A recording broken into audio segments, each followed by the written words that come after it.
Behind thin lace curtains, an elderly woman's eyes tracked every movement. Every morning at exactly 7 o'clock, every evening at precisely 7:19. Sarah thought she was being neighborly. She had no idea she was being hunted. Main story begins. Now let me tell you about Sarah and Michael, a young married couple who learned that sometimes the most terrifying monsters wear the mask of kindness. This story takes place in Kumagaya City, located in Saitama Prefecture, Japan, a quiet suburban area about an hour north of Tokyo where many young families settle for affordable housing. Sarah and Michael had just moved into what seemed like the perfect rental apartment. The three-story building housed only one family per floor, making it a peaceful place to live. In Japan, these small apartment buildings are called apato, and are common for young couples starting their lives together. Their new home had everything they needed nearby. The garbage collection area sat right in front of the building. A supermarket and drugstore were within walking distance. Only a few houses dotted the surrounding area. It truly seemed like an ideal place to start their married life. Sarah worked part-time to accommodate Michael's schedule, 5 days a week.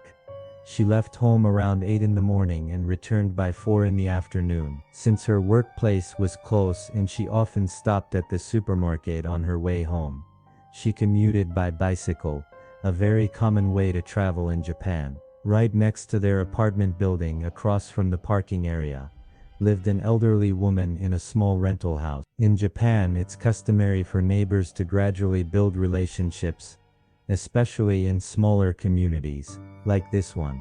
About 2 weeks after Sarah and Michael moved in, Sarah began encountering this elderly woman more frequently, and then the woman started speaking to her. Every morning when Sarah left for work, the elderly woman would be outside watering her plants. "Are you heading to work now?" she would ask. "Where do you work?"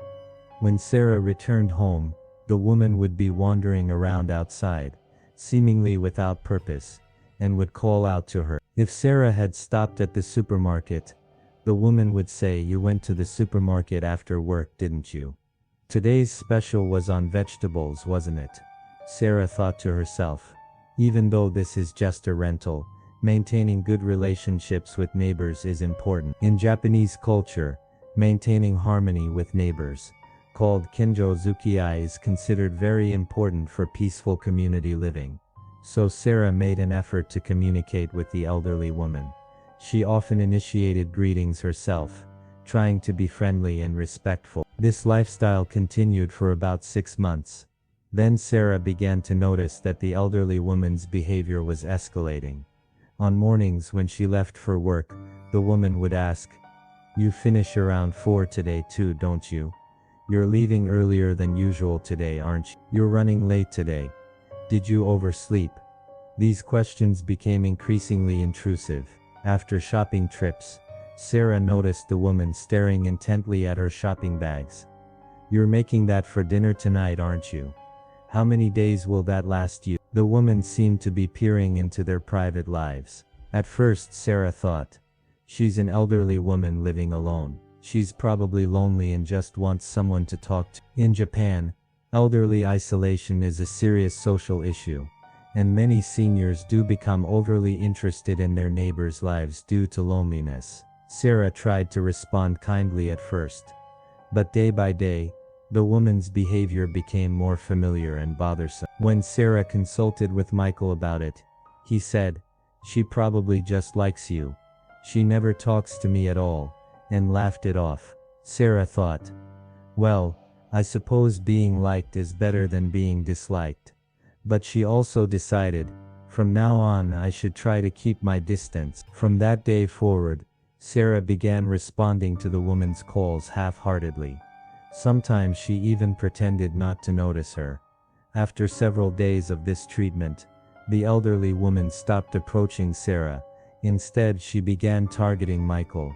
The woman's schedule completely changed. Sarah no longer saw her during her morning departures or afternoon returns, but now the woman would appear outside at exactly 7 in the morning when Michael left for work, and at 7 in the evening when he returned home. She spoke to Michael every single time. According to Michael, the woman would watch him come down the apartment stairs, then emerge from her house to speak with him. In the evenings around 7 o'clock in the growing darkness, she would tend to her garden while waiting for Michael's return. And just as with Sarah, the woman's behavior toward Michael began escalating daily. "How much do you earn at your job?" she asked him.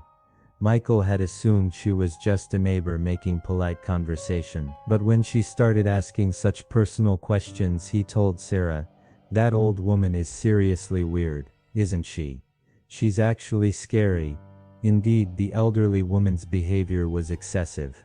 It felt like being under surveillance. Sarah and Michael began avoiding contact with the woman even more obviously than before.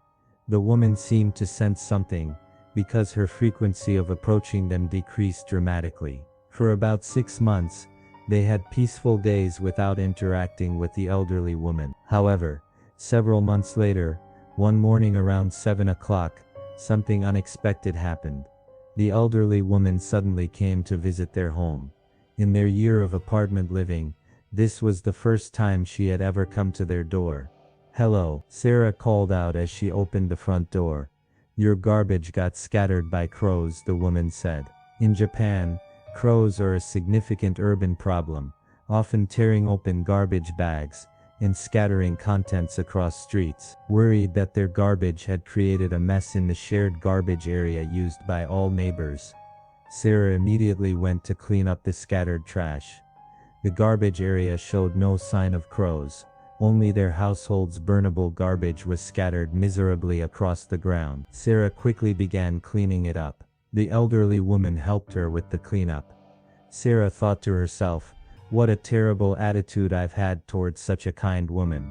She told Michael about this incident, and they both reflected on their previous behavior with regret. 3 days later, on the next burnable garbage collection day, it happened again.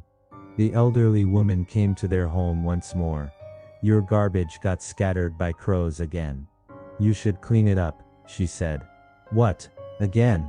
Sarah responded with surprise. She thought, "We've never had problems with crows scattering our garbage before. Is it really possible for this to happen so frequently?" Despite her doubts, Sarah went to clean up the scattered garbage as instructed. Again, the elderly woman helped with the cleanup. That evening, when Sarah told Michael about this incident, he furrowed his brow and said something troubling. "But wait. How does that old woman know it's our garbage that got scattered? Sure, we put our trash out early, but there are already several garbage bags in the collection area by then." When Sarah thought about it, she realized Michael was right. How had the woman identified their specific garbage bag among the nearly 10 bags already placed there? "I'm telling you, that old woman is definitely weird. She's absolutely watching us," Michael said. The following week, on garbage collection day, something significant happened. As Sarah descended the apartment stairs to dispose of their garbage, she glanced toward the elderly woman's house. Through the thin lace curtains covering the window, she noticed the woman watching her. When their eyes met through the curtain, the woman quickly looked away and retreated deeper into her house. That day, the elderly woman did not come to visit their home.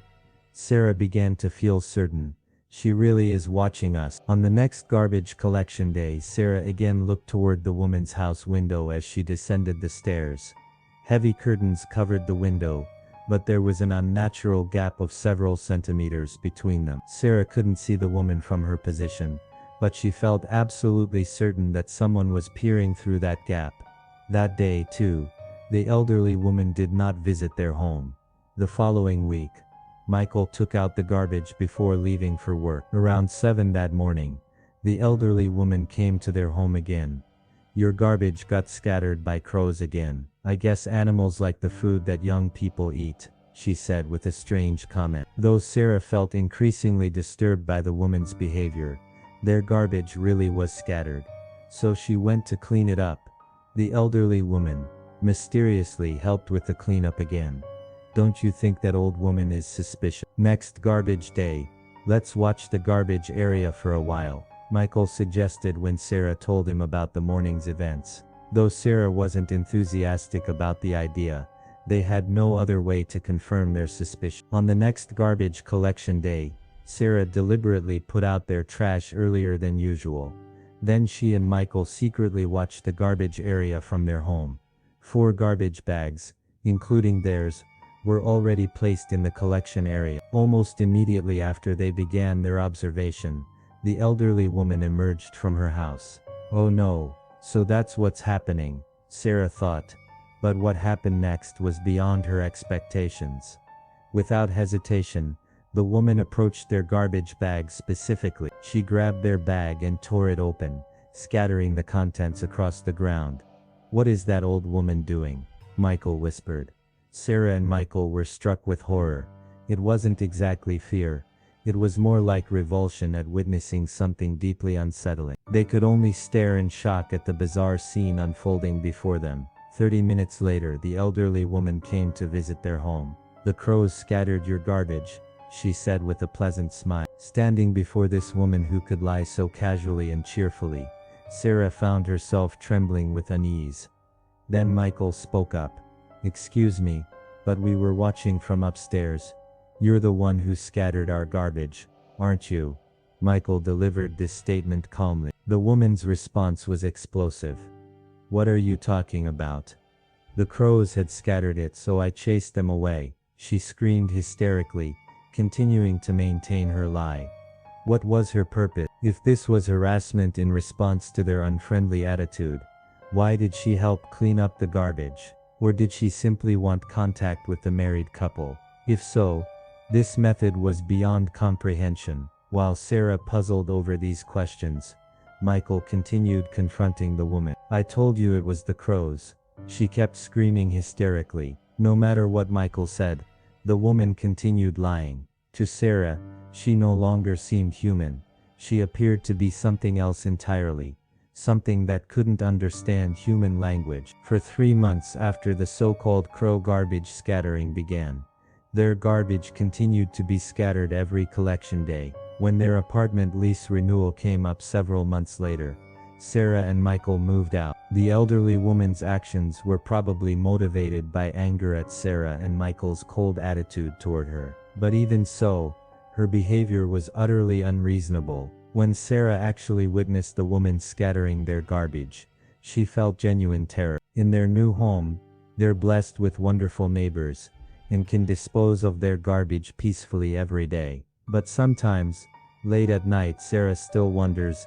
Closing question. The elderly woman never admitted what she had done. She maintained her lie until the very end. Was it loneliness that drove her to such extreme behavior? Was it anger at being ignored?